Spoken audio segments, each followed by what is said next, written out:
Leer para entender el mundo y para poder cambiarlo, con el propósito de mejorarlo. Leer para cambiar uno mismo, leer por gusto, por pasión, para saber, para conocer y también para dudar, para cuestionar. Letras militantes. Comenzamos.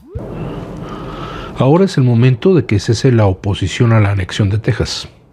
Toda agitación adicional de las aguas de la amargura y el conflicto. Al menos en relación con esta cuestión.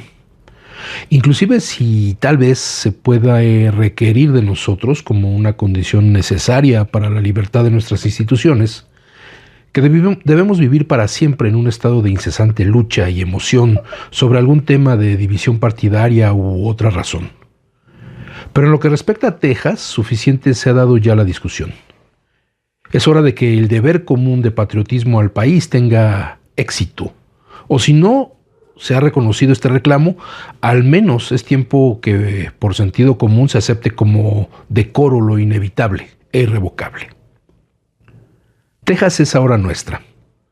Antes que fueran escritas estas palabras, su convención ha ratificado, sin lugar a dudas, la aceptación por su Congreso de nuestra invitación a la Unión. E hizo los cambios necesarios en su forma republicana de constitución para adaptarla a sus futuras relaciones federales. Su estrella y su barra pueden decir desde ahora haber tomado su lugar en el glorioso blasón de nuestra nacionalidad común. Y el alcance de las alas de nuestra águila incluyen ya dentro de sus fronteras el amplio territorio de su honesta y fértil tierra. Texas no es para nosotros meramente un espacio geográfico, una cierta combinación de costa, planicies, montañas, valles, bosques y ríos.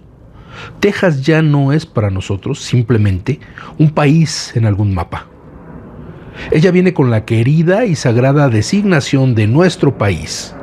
No es un país, ella es parte de la patria. Y eso, que es a un tiempo sentimiento y virtud, patriotismo, comienza ya a emocionarla dentro de su corazón nacional.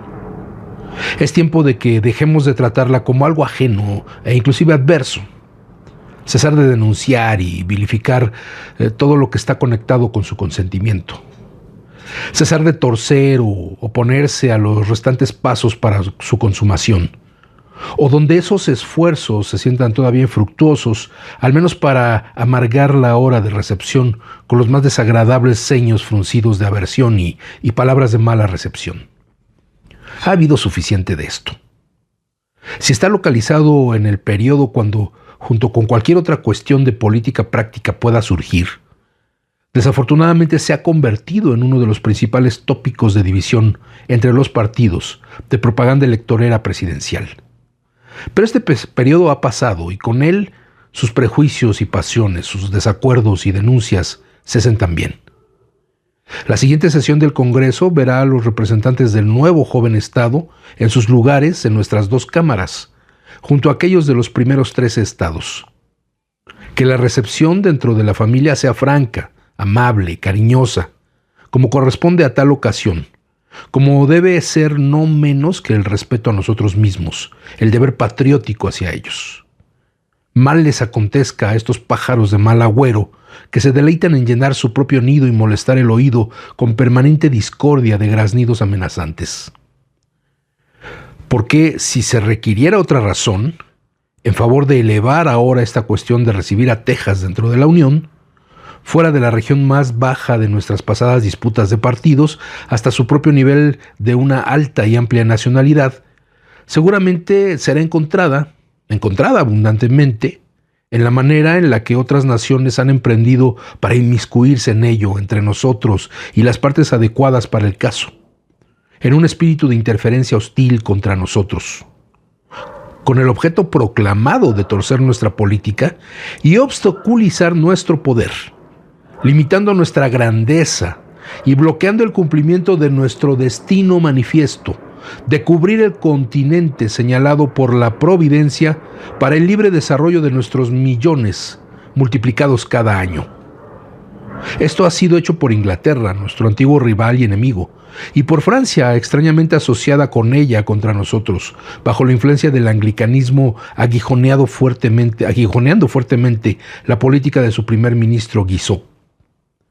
La celosa actividad con la que este esfuerzo para derrotarnos ha sido empujada por los representantes de estos gobiernos, junto con el carácter de intriga que lo acompaña, constituye plenamente un caso de interferencia extranjera que Mr. Clay mismo declaró que deberían unirnos y nos uniría en mantener la causa común de nuestro país contra el extranjero y el enemigo.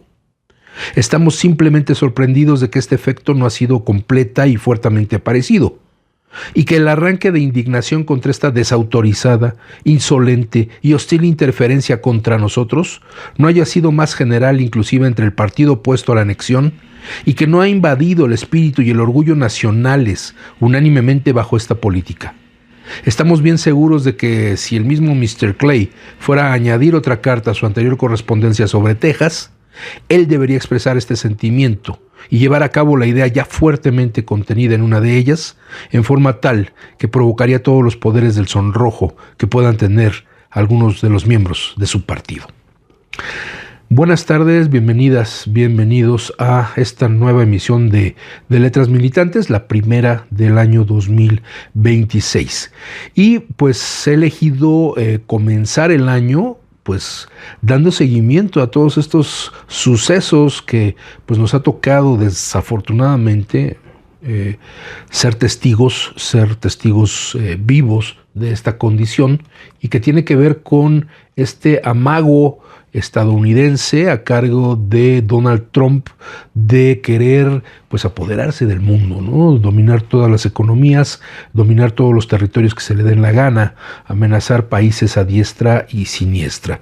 Y por eso pues he elegido para esta emisión ahondar un poco en estos conceptos en los que supuestamente se estaría legitimando la posición de los Estados Unidos como un país invasor, como un país que busca dominar pues ya no solo el continente americano, sino varias regiones del mundo, en esta idea de amenazar por la vía económica o la vía militar a quien se interponga en su proyecto de vivificar, revivificar o reanimar esta idea que pues desde el siglo XIX ha estado en la mente de los gobernantes de Estados Unidos y de sus políticos y de sus ideólogos más conservadores y más duros, que es este destino manifiesto que se menciona justamente en el texto que acabo de leer de un periodista llamado John L. O'Sullivan, que justamente se refiere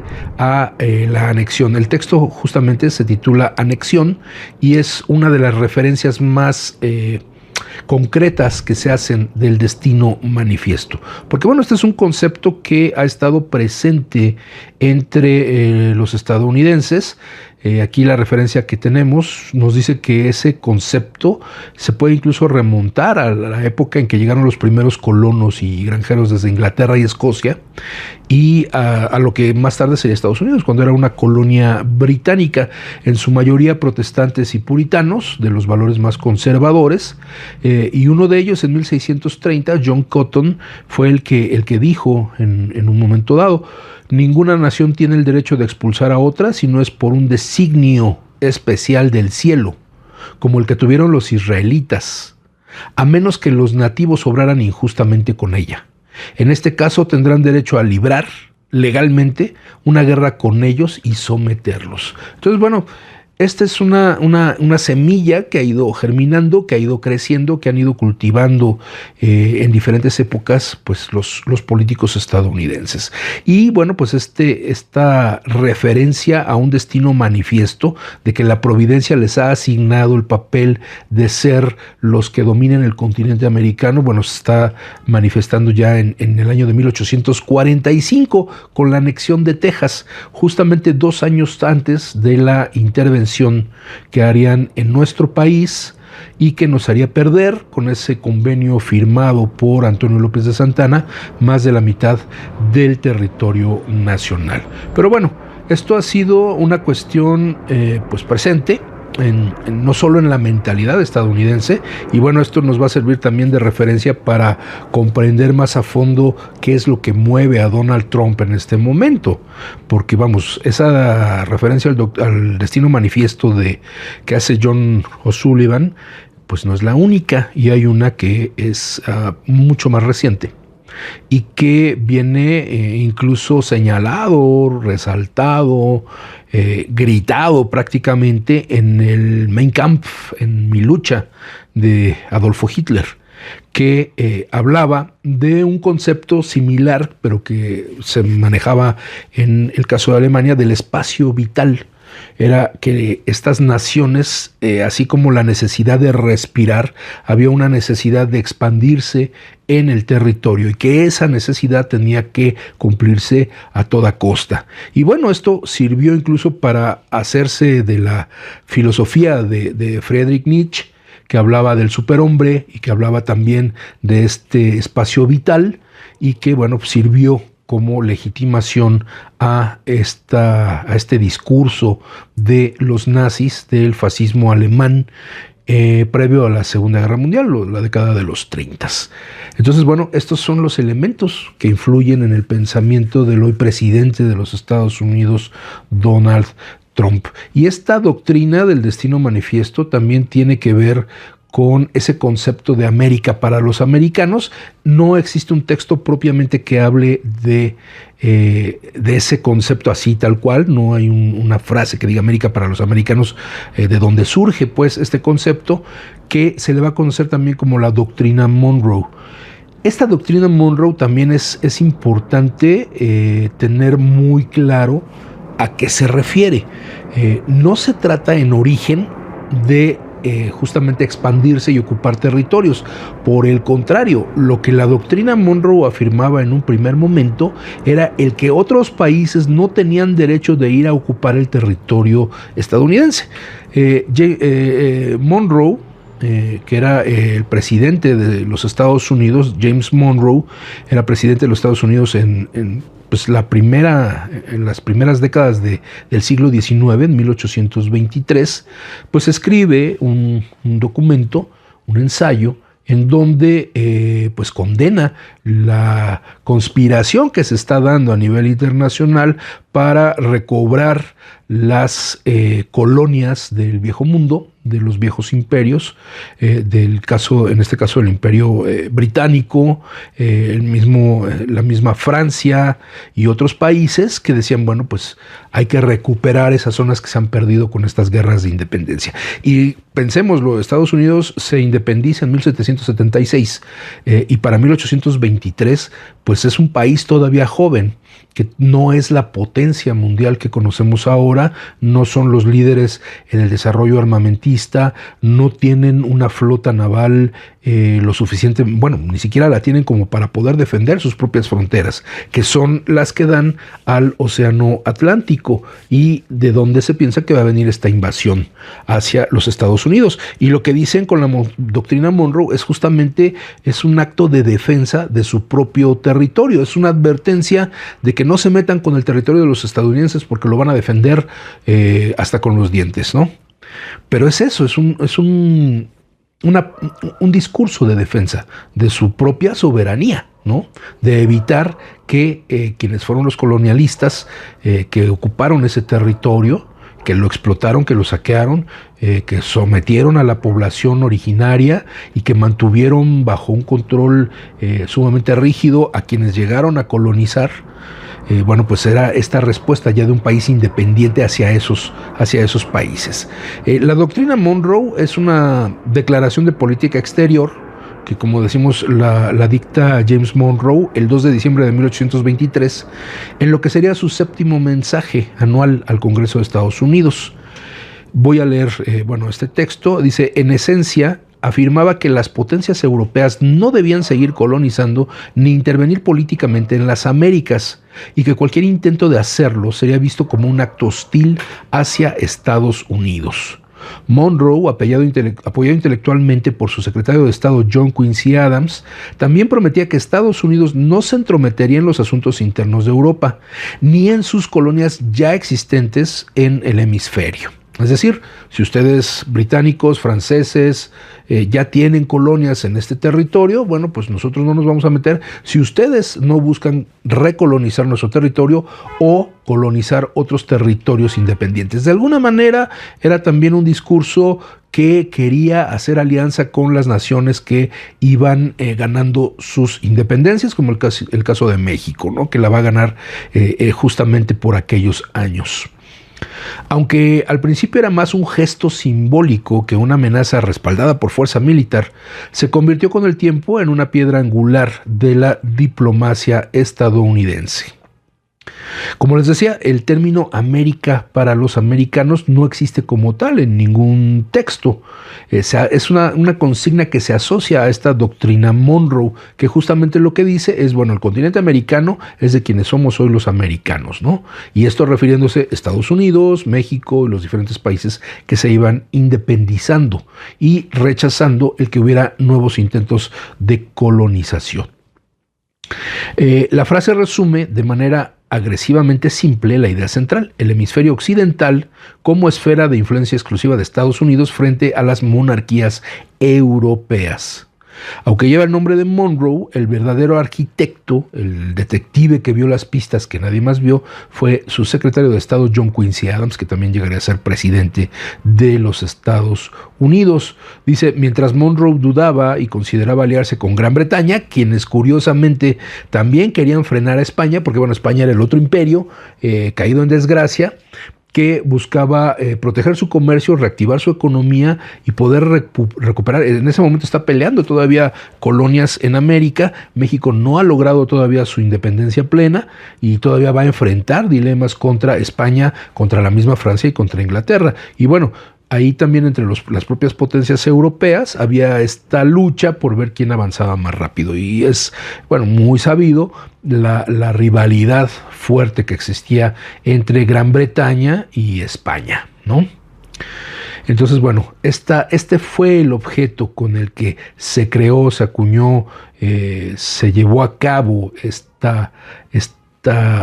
este discurso de orgullo estadounidense, de defensa de su territorio, un tanto desesperada, pero que va a ir cambiando con el paso de los años.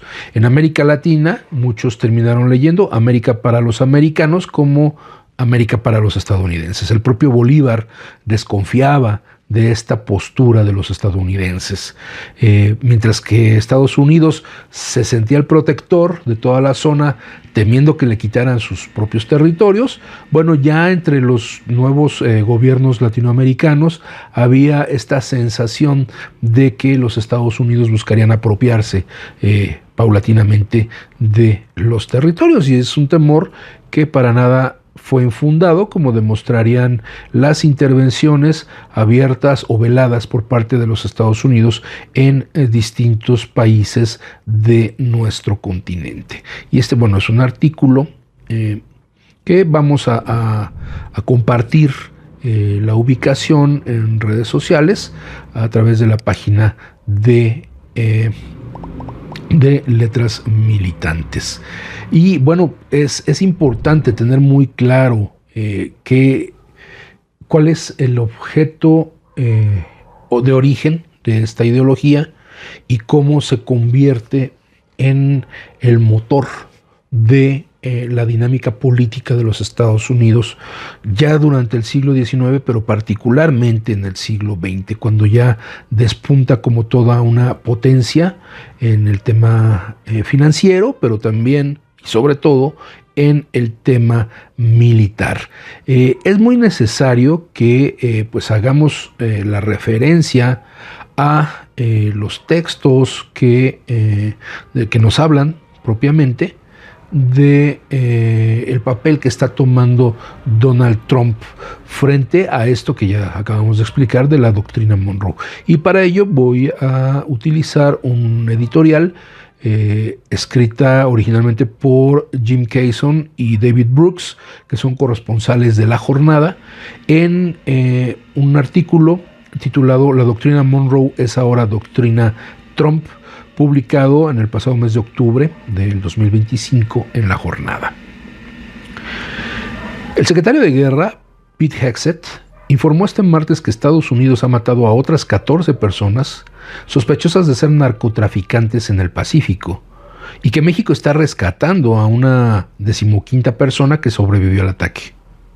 Pero aunque 5 de los últimos 6 ataques estadounidenses contra lanchas en alta mar han ocurrido en el Pacífico, senadores republicanos cercanos al presidente Donald Trump han dejado claro que el enfoque principal de esta guerra contra el narco, entre comillas, es un cambio de régimen en Venezuela. Esto, recordemos, está escrito en octubre del 2025, no olvidemos lo que pasó en los primeros días del 2026. Comillas, si yo fuera Maduro me iría a Rusia o China ahora mismo.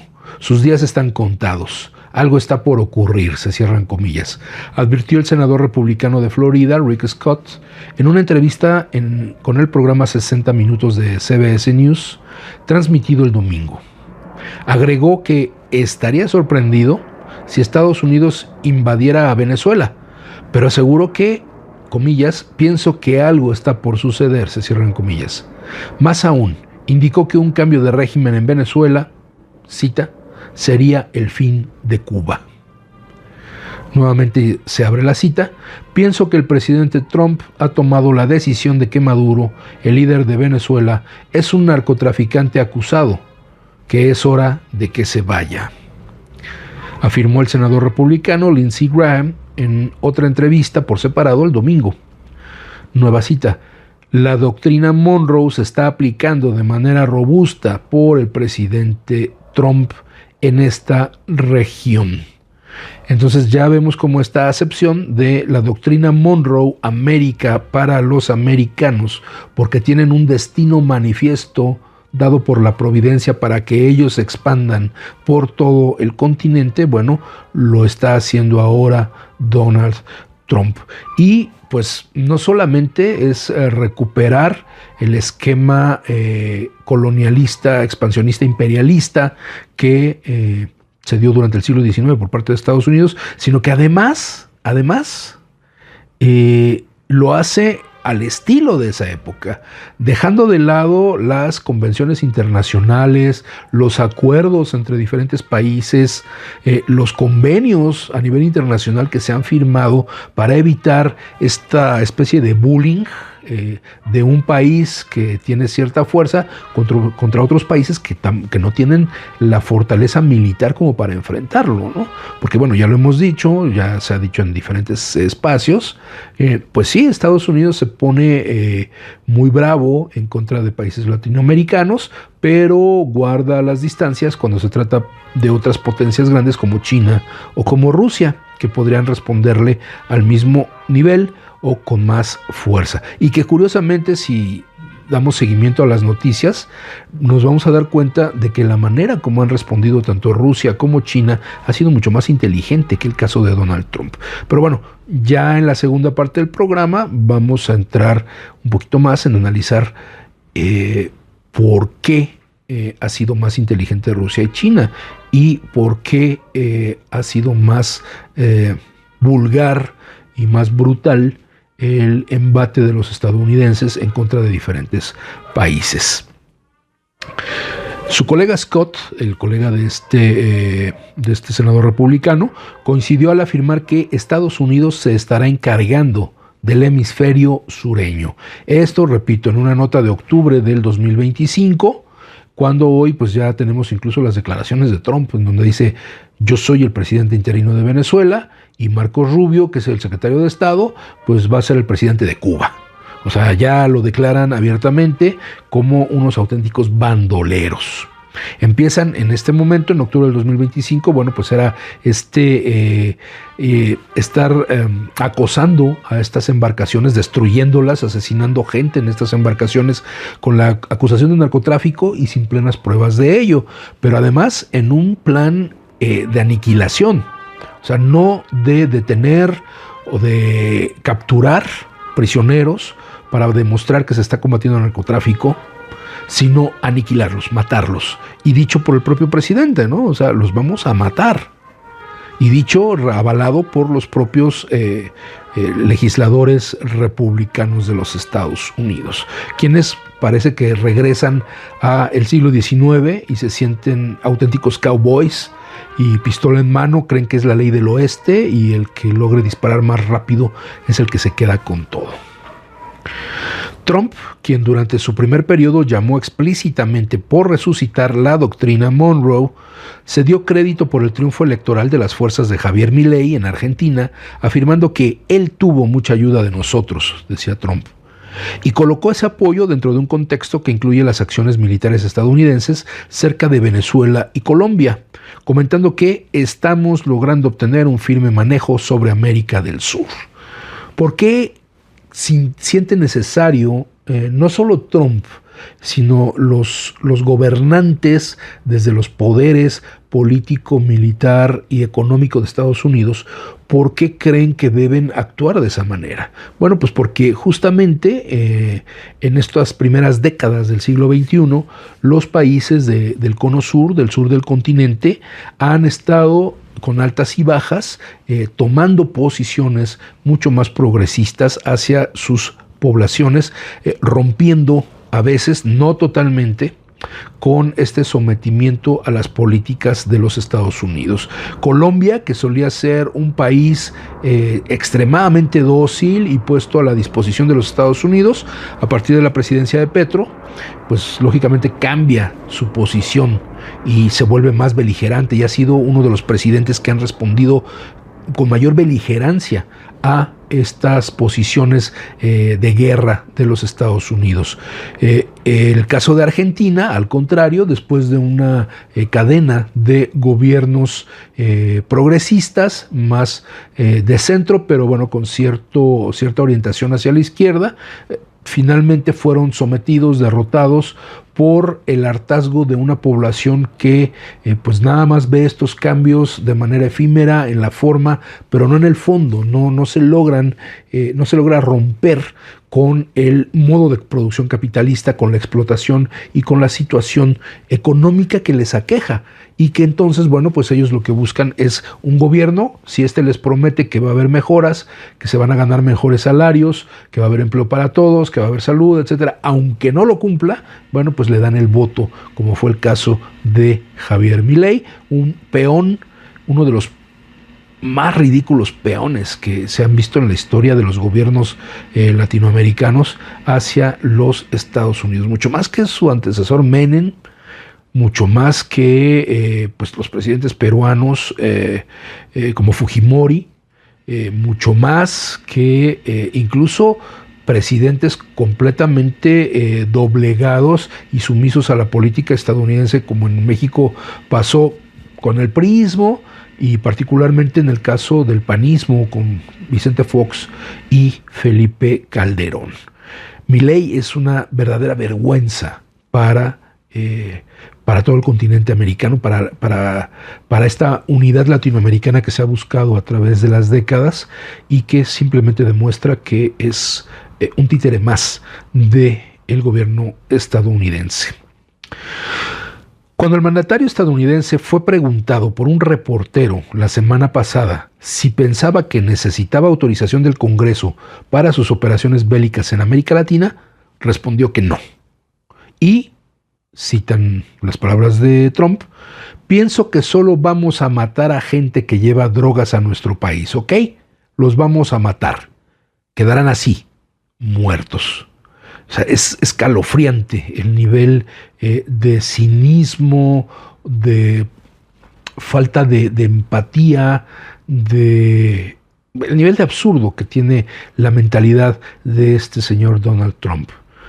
Sigue el artículo, pero no todos en Washington, incluyendo algunos de su propio partido, están de acuerdo con esta política. Cita: ejecutan sumariamente a gente sin presentar pruebas al público. Cierra cita. Criticó el senador republicano Rand Paul en entrevista con Fox News la semana pasada. Eso está mal, agregó, señalando que en el Congreso no ha sido presentada ninguna prueba sobre los individuos asesinados en alta mar. Nadie mencionó sus nombres, nadie dijo nada sobre pruebas, nadie dijo si estaban armados. No nos han presentado ninguna prueba. De hecho, Paul se está sumando a un esfuerzo de los senadores demócratas Tim Kaine y Adam Schiff para someter una resolución en la Cámara Alta que obligaría a la aprobación de la legislatura antes de que Trump pueda lanzar acciones militares directas contra Venezuela. Aunque es poco probable que prospere tal iniciativa, el debate sobre la medida podría obligar a la Casa Blanca a ofrecer una justificación mayor para el despliegue militar estadounidense más grande en América Latina en décadas. Supuestamente, dice la cita, deben existir incentivos para poner fin a guerras y conflictos alrededor del mundo, cierra la cita, declaró la influyente activista ultraderechista Laura Loomer, quien visita frecuentemente a Trump en la Casa Blanca, en comentarios al New York Times. Sin embargo, tenemos este conflicto con Venezuela que solo se seguirá escalando. El activista conservador Kurt Mills comentó en conversación con el exestratega político de Trump, Steve Bannon, en su podcast, que todo esto de cambio de régimen pienso que es tan políticamente hipócrita. Trump hizo campaña contra el Estado profundo y ahora vamos a cooperar con la CIA para derrocar a un gobierno. Es de risa. El propio Bannon preguntó si todo este conflicto es solo un terreno para nutrir a los neoconservadores, a quienes ha criticado durante años, acusando que son los responsables de múltiples guerras e intervenciones innecesarias durante décadas. Por cierto, Elliot Abrams, una de las figuras neoconservadoras más conocidas, es uno de los que abogan a favor de acción militar alrededor del mundo, incluyendo un esfuerzo de cambio de régimen en Venezuela. Las actuales maniobras militares son una campaña de presión para ver si el régimen venezolano se quiebra, comentó a la revista The Atlantic. La idea es que los oficiales venezolanos pensaran entre sí que Maduro va a caer, pero yo no tengo que caer con él. Abrams fue condenado formalmente por mentir al Congreso sobre su papel para otorgar apoyo estadounidense a la contra nicaragüense, violando una prohibición legislativa explícita. Fue indultado años después y ahora sigue siendo una voz influyente en Washington. Con él y otros, el pasado de la política exterior estadounidense, desde Monroe hasta Reagan, está presente otra vez. Así cierra este artículo. La doctrina Monroe es ahora doctrina Trump, publicado en el mes de octubre del año pasado en el periódico La Jornada. Vámonos a la pausa musical a cargo de nuestro camarada Carlos Villanueva y regresando continuamos en Letras Militantes. Estás escuchando Letras Militantes.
Letras Militantes. Continuamos.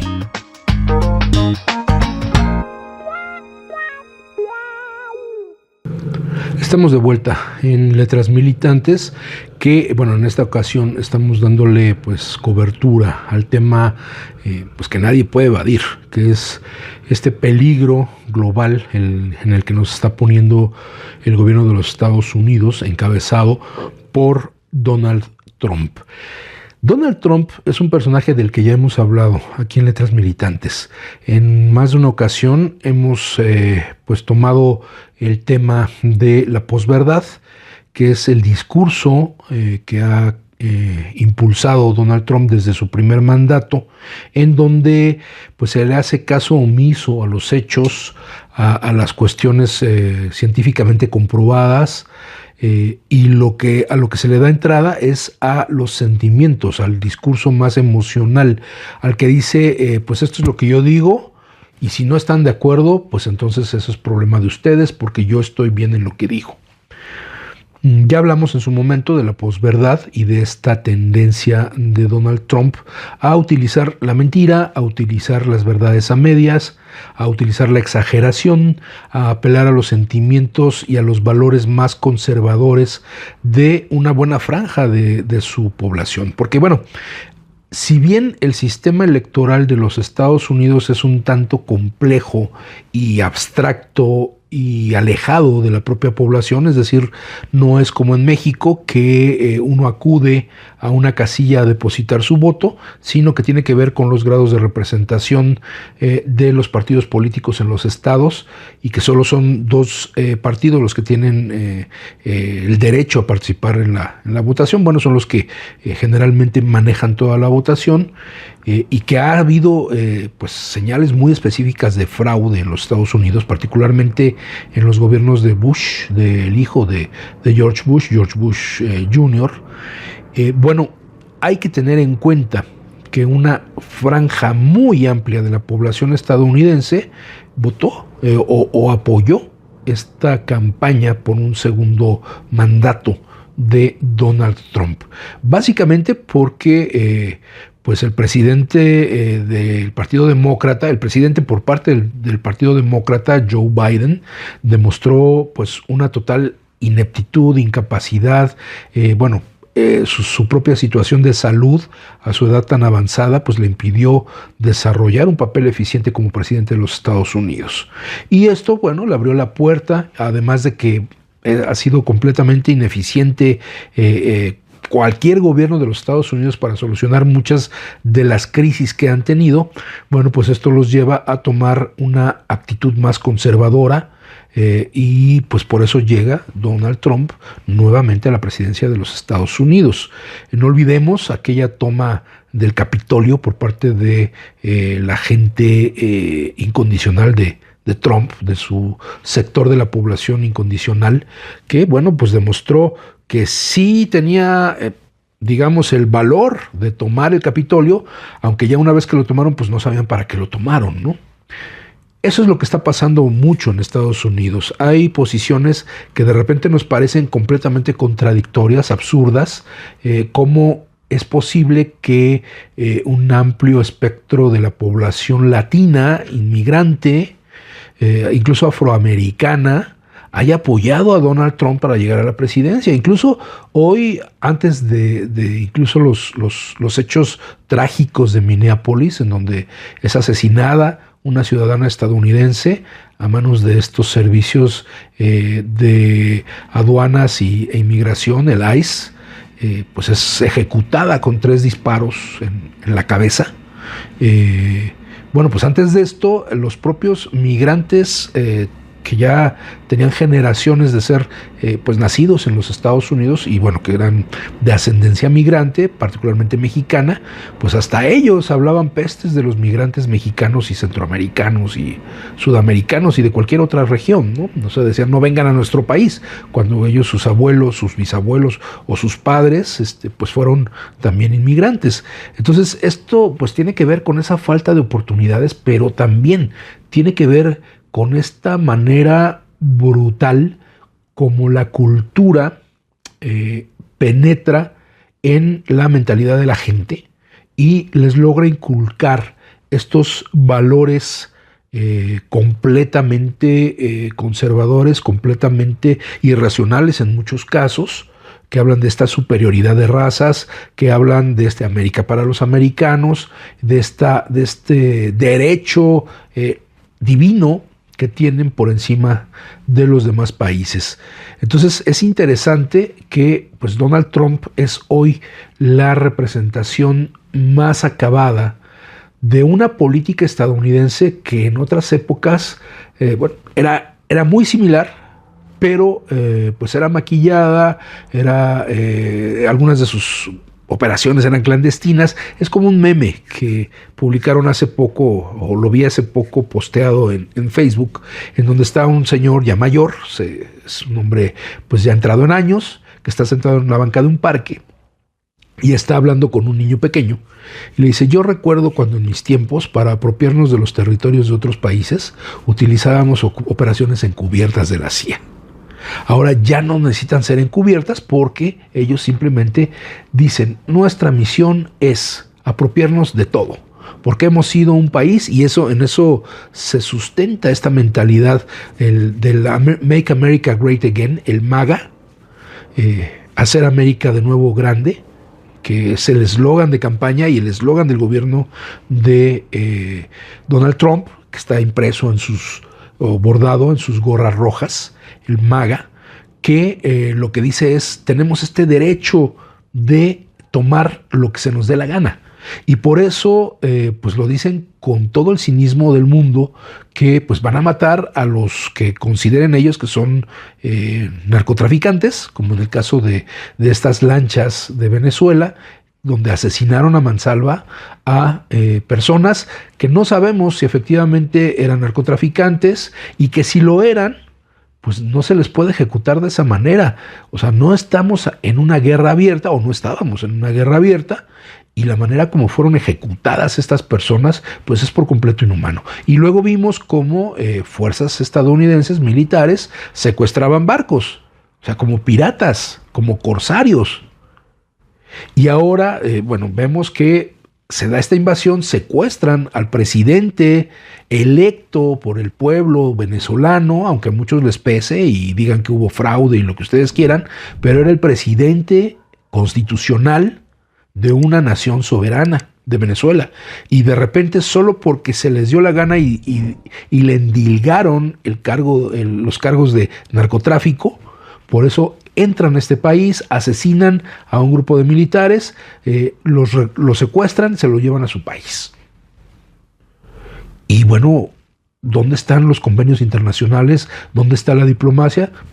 Se la pasaron por el arco del triunfo porque nunca les ha interesado y nunca ha sido realmente efectiva. O sea, si no ha sido al servicio de los Estados Unidos, rara vez se ha permitido que se utilicen las leyes para frenar este tipo de abusos.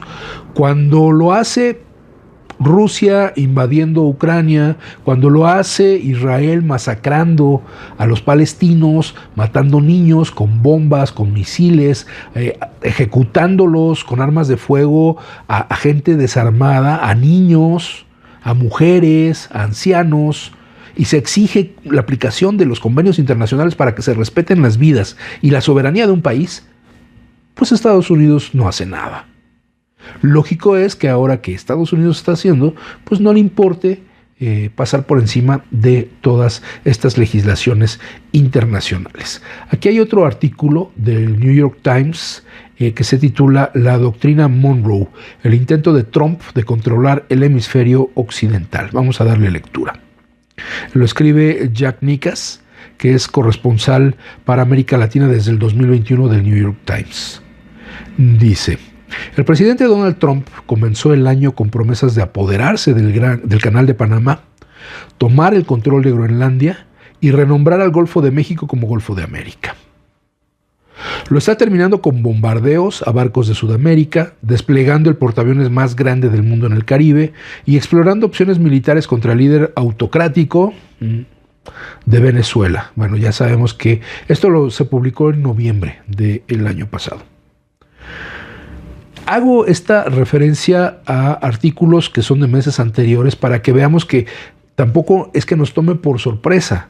O sea, la manera como se ha estado comportando el gobierno de Trump es algo que ya se veía venir, que digamos nos lo estaban anunciando con tiempo de anticipación. O sea, aquí no hay sorpresas que uno dice de dónde se les ocurrió. No, esto ya lo venían planeando desde hace tiempo.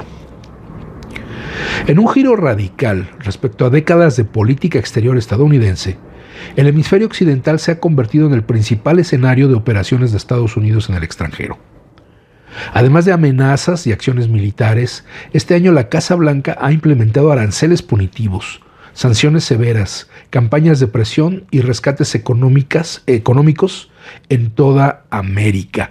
Llama ahí la atención, por ejemplo, esta cuestión de los famosos aranceles, que ahora, en las fechas más recientes, amenaza a todos los países, y así es el discurso, todos los países que se opongan a la anexión que quiere hacer Donald Trump de Groenlandia para los Estados Unidos. A pesar de que la propia población de Groenlandia, que no son daneses, o sea, Dinamarca, el reino de Dinamarca, es su colonia, dicho tal cual, o sea, es un territorio pues que está bajo el dominio del reino de Dinamarca. Bueno, pues la población originaria y la que se ha convertido en población ya de Groenlandia no está de acuerdo en ser anexados por los Estados Unidos. Es muy curioso, la población de Groenlandia ha estado luchando por su independencia. Hay de hecho una serie muy buena que todavía creo que se puede localizar en Netflix, que si no me falla la memoria se llama Borgen, que es sobre una primera ministra de Dinamarca que resulta electa porque la confrontación entre los candidatos más poderosos y la mutua descalificación lo que genera es que ella quede electa como primera ministra de Dinamarca. Y en la segunda temporada particularmente, uno de los retos más fuertes que tiene es justamente el evitar que se independice Groenlandia. Un tema que pues hoy tiene mucho peso, mucho significado frente a esta política anexionista de los Estados Unidos. Y que bueno, es absurdo hasta el argumento que maneja Donald Trump, en donde dice, bueno, es que ¿por qué Dinamarca reclama su dominio sobre Groenlandia solo porque llegaron en un barco hace 500 años y ocuparon el lugar? ¿No?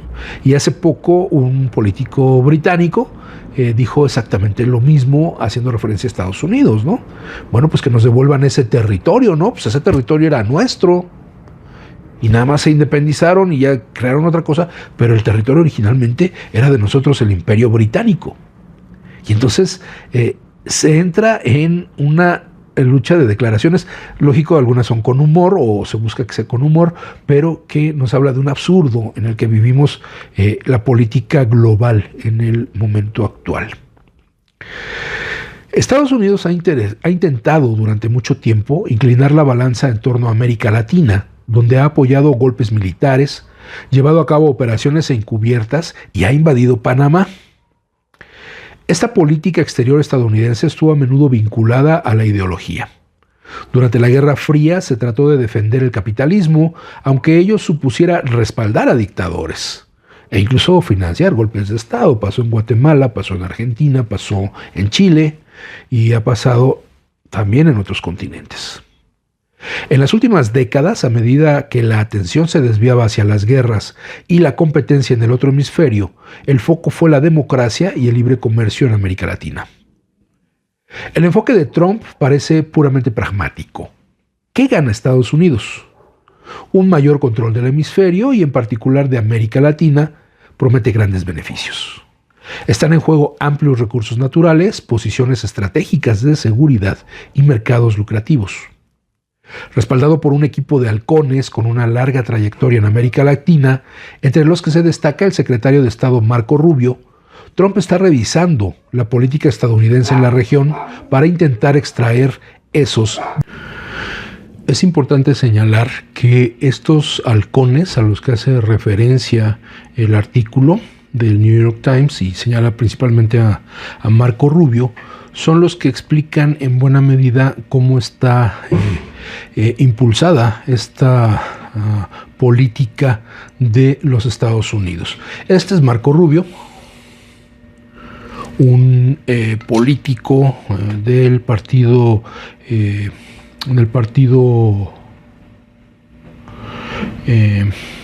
más conservador, el Partido Republicano de los Estados Unidos. Él pues nace en Miami, Florida, el 28 de mayo de 1971. Ha sido diplomático también, es de ascendencia cubana y actualmente desempeña el puesto de secretario de Estado, que en funciones equivaldría a lo que hace el secretario de Relaciones Exteriores. Es el encargado de la política exterior de los Estados Unidos.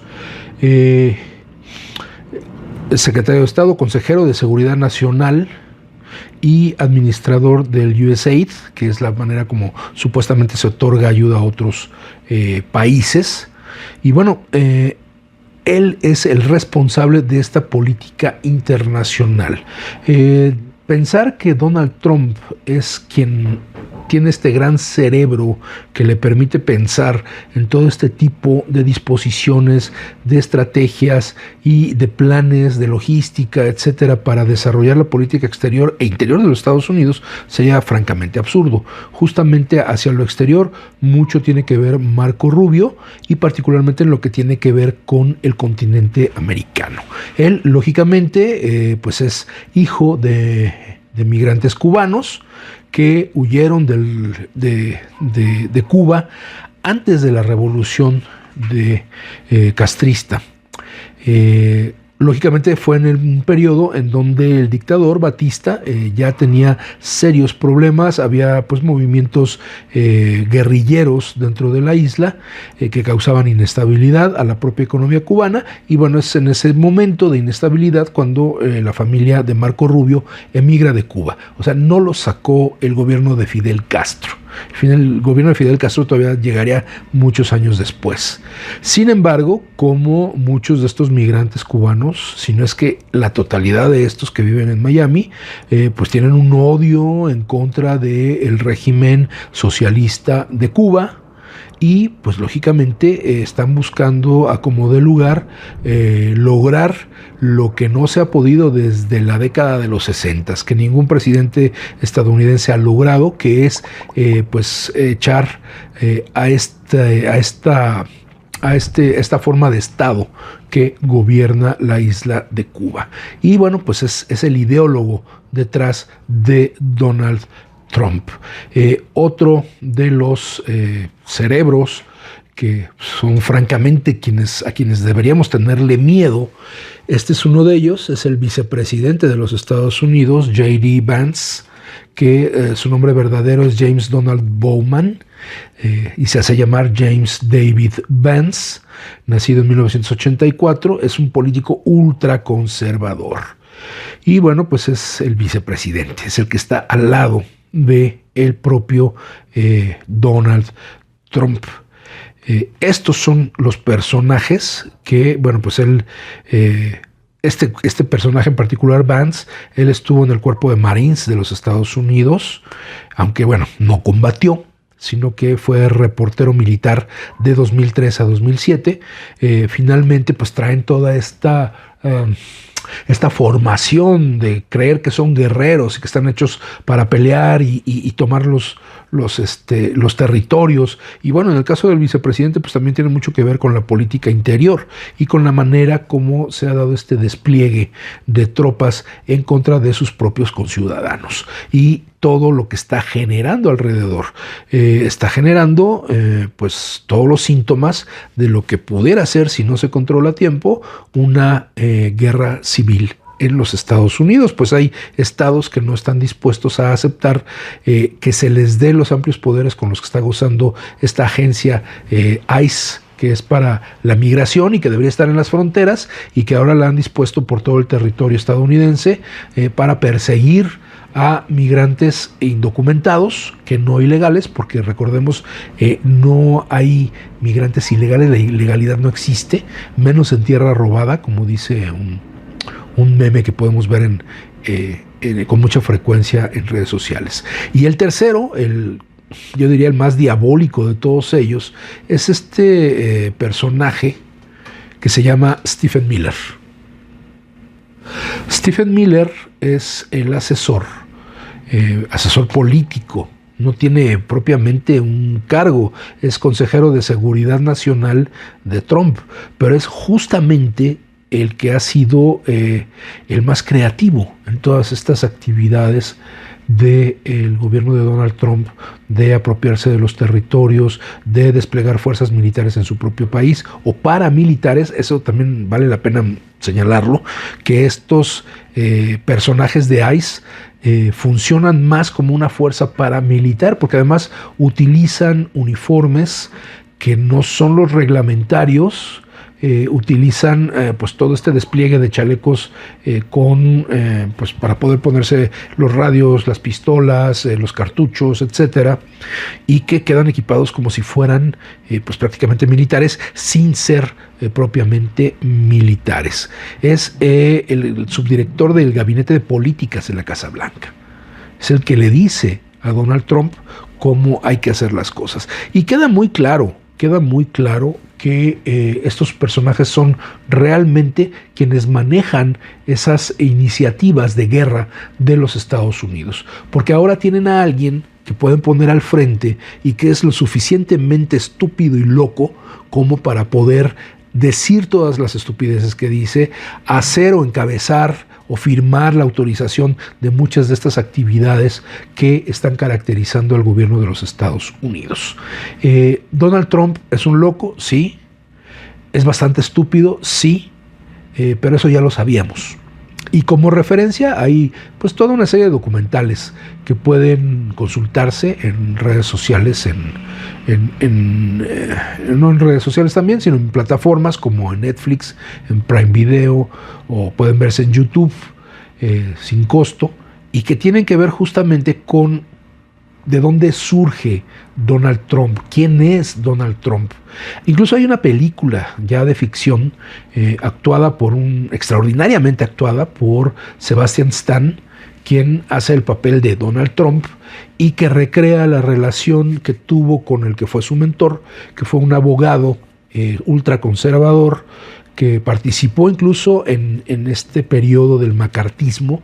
Él era el abogado principal de todo el movimiento que desató este personaje, Joseph McCarthy, este senador, y que se encargaba de enjuiciar a todos aquellos de los que se sospechara que tenían filiación con el Partido Comunista. Y así se hicieron las listas negras, en donde pues se le negó cualquier posibilidad de seguir con su carrera a infinidad de guionistas, de directores, de gente del medio cinematográfico.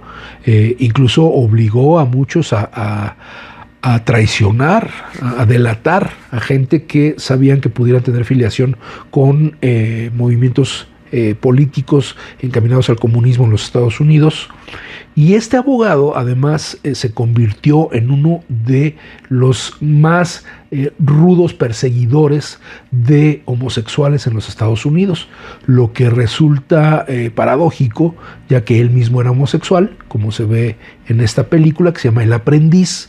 Búsquenla, es innegablemente importante para entender quién es Donald Trump y lo que le enseñaron. Porque así como es hoy, pues no nació él teniendo toda esa manera de ser, sino que esto fue parte de una enseñanza que le dan estos personajes ultraconservadores, y que una de las máximas de esta enseñanza de cómo hacer política en Estados Unidos era miente, siempre miente. Y eso es lo que ha hecho Donald Trump. Bueno, continuamos con el artículo de New York Times. El efecto ha sido una reordenación de la política en toda América. Muchos líderes se han replegado para alinearse con Trump, a menudo obteniendo grandes beneficios a cambio, o han apostado sus gobiernos por desafiarlo. El caso de Colombia, por ejemplo. Muchos observadores han empezado a llamar al nuevo enfoque estadounidense Doctrina Monroe, término que apareció en enero en la portada de The New York Post, un giro trumpiano a una idea del siglo XIX. Y bueno, aquí retoma lo que ya pudimos presentar en la primera parte del programa. En 1823, el presidente James Monroe aspiraba a impedir que las potencias europeas se entrometieran en el hemisferio. En 2025, la potencia competidora es China, que ha acumulado un enorme poder político y económico en América Latina durante las últimas décadas. Algunos analistas de política exterior creen que a Trump le gustaría dividir al mundo con China y Rusia en esferas de influencia, un nuevo orden mundial. En los últimos meses, altos funcionarios estadounidenses han explicado su estrategia en esos términos. El hemisferio occidental es el vecindario de Estados Unidos y lo protegeremos, escribió el jueves el secretario de Defensa Pete Hegseth en el ejemplo más reciente. Para un presidente que creció en Nueva York, donde hombres de negocios, políticos y jefes de la mafia luchan por el territorio, controlar un barrio es de sentido común, dicen antiguos funcionarios y analistas. Él traduce esa visión tan parroquial de Nueva York a una visión global, dijo John Feely, ex embajador de Estados Unidos en Panamá. Y si lo pones en el contexto actual, América es su esfera de influencia. Entonces, ¿cómo asegurar la cuadra? La Casa Blanca ha acabado con muchos de los programas de ayuda concebidos para fomentar la influencia y la buena voluntad en toda América Latina. En su lugar, Trump parece enfocado en reunir una lista de aliados en la región, o al menos gobiernos aquiescentes, o sea, que le den permiso de hacer una serie de cosas. Para ello, ha recompensado a los dirigentes que se han alineado con sus exigencias y ha castigado a quienes no lo han hecho. El presidente de Argentina, Javier Milei, por ejemplo, hizo campaña para hacer a la Argentina grande nuevamente, copiando, calcando el lema de Donald Trump. Y cuestionó la derrota electoral de Trump en 2020. Cuando su gobierno se tambaleaba al borde de una crisis económica el mes pasado, el gobierno de Trump llegó con un rescate de $20,000 millones, que por cierto, ahora que está hablando Donald Trump de crear esta organización por la paz, este secretariado por la paz, y que los países que están interesados en participar tienen que entrarle con $1,000 millones, bueno, pues de lo que le prestó Estados Unidos a Argentina, de ahí saca Milei para pagar su suscripción a este club que supuestamente va a velar por la paz, ¿no? O sea, en eso se gasta el dinero que le prestan para supuestamente estabilizar a su país. Y en las elecciones intermedias celebradas días después, el partido de Milei ganó a lo grande. Entonces, bueno, se entiende a dónde fue parte de ese dinero. Al día siguiente, Trump se atribuyó el mérito. Estamos consiguiendo un gran control sobre Sudamérica, declaró a los periodistas. El jueves, Trump y Milei anunciaron el marco de un acuerdo comercial que debería dar a Estados Unidos más acceso a los minerales esenciales de Argentina. En El Salvador, el presidente Nayib Bukele aceptó recibir a más de 200 deportados venezolanos en la prisión de máxima seguridad de su país cuando ninguna otra nación los quería. Es pues parte de este necrocapitalismo, este capitalismo que es capaz de sacar beneficios de cuestiones tan complejas como es las cárceles, la detención de personas. Bukele, pues, recibe gente acusada que ni siquiera es de su país, no son de su nacionalidad, pero acepta recibirlos porque ello le da prioridad, cercanía con el presidente Donald Trump, y lógicamente eso representa pues la posibilidad de mayores ingresos económicos, no necesariamente para el país, no necesariamente para el bienestar de su población.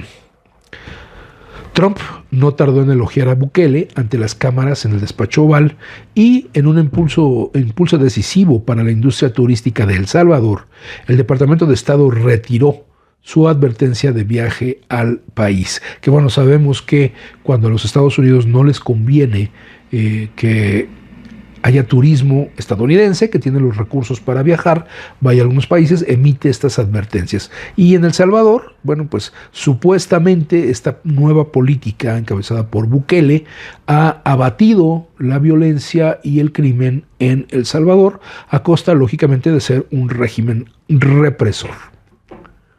Bukele, que ha supervisado una amplia campaña de represión en su país, También consiguió otra cosa que deseaba, que regresaran los líderes de la MS-13 que estaban bajo custodia estadounidense, es decir, de las pandillas que se dedicaban al narcotráfico y que estaban presos en Estados Unidos.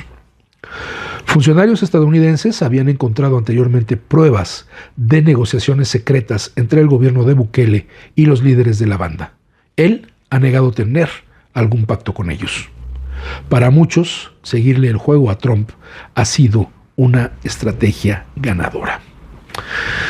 Vamos a dejar hasta aquí la lectura de como hay muchos otros artículos muy interesantes que van desmenuzando esta manera de hacer política que ha encontrado ahora el gobierno de los Estados Unidos, encabezado por este personaje que ya tiene su lugar en la historia, como lo tiene Hitler y como lo tienen muchos otros personajes de este tipo. Dictadores, auténticos dictadores. Se hablaba de la dictadura de Venezuela, se hablaba de la dictadura en el caso mexicano con López Obrador y continuado ahora por Claudia Sheinbaum, pero es irrefutable que lo que tenemos en el norte de nuestro país es a una auténtica dictadura. Un hombre que incluso ha dicho que ya no es necesario que se hagan las elecciones intermedias que están previstas para este año. Está amenazando prácticamente con cancelar las elecciones intermedias de los Estados Unidos, que está pensando en perpetuarse en el poder, aunque es una persona que por su estado de salud actual difícilmente se ve que pueda terminar bien este mandato para el que fue electo. Finalmente, ¿qué tenemos que hacer nosotros? ¿Es algo que nos interesa? ¿Nos podemos mantener al margen? Cuando se ha dicho que hay el interés por meterse a nuestro país para atacar al narcotráfico, cuando sabemos que los intereses son otros, lo que nos queda es estar listos a hacer la manifestación que esté a nuestro alcance, salir a las calles, organizarnos, demostrar que nosotros, si el gobierno no lo llegara a hacer, nosotros somos capaces de defender la autonomía y la soberanía de nuestro país. Hay que estar al pendiente de estos llamados a organización, de estos foros, como el que recientemente se hizo en nuestra sede, en Insurgentes 98, del Sindicato Mexicano de Electricistas, y pensar que esto nos afecta gravemente nuestro futuro, el de nuestras familias, el de nuestros descendientes. Entonces, estemos al pendiente, no bajemos la guardia, estemos informados. Eso es fundamental, estar bien informados de lo que está pasando a nuestro alrededor. Bueno, no me queda más que agradecer nuevamente a mis camaradas de Radio SME por su apoyo para la producción y la difusión de este programa. Gracias a todos ustedes por ponernos atención unos minutos. Nos vemos la próxima semana. Hasta luego. Decía Samuel Smiles, el libro es una voz viviente, es una inteligencia que nos habla y que escuchamos. Acompáñanos en la próxima emisión de Letras Militantes, a través de Radio SME, donde a los libros les damos la palabra.